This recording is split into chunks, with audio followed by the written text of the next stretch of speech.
السلام عليكم ورحمة الله وبركاته.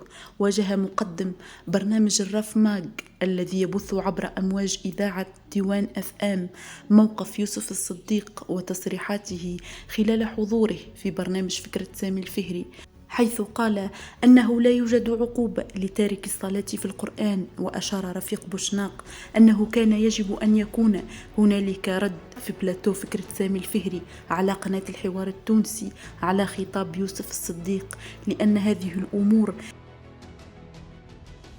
من الثوابت في ديننا. علش الخوض في الثوابت الدينية في برامج تلفزية ما فيهاش الرأي والرأي الآخر، ما فماش نقاش بينه هو ومفكر آخر يعارضه، هل هذا مقبول؟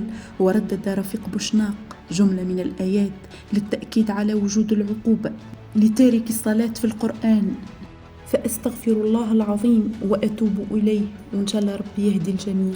وإلى هنا أترككم أصدقاء القناة في رعاية الله وحفظه، وأستودعكم الله الذي لا تضيع ودائعه، وإلى اللقاء في فيديو آخر إن شاء الله.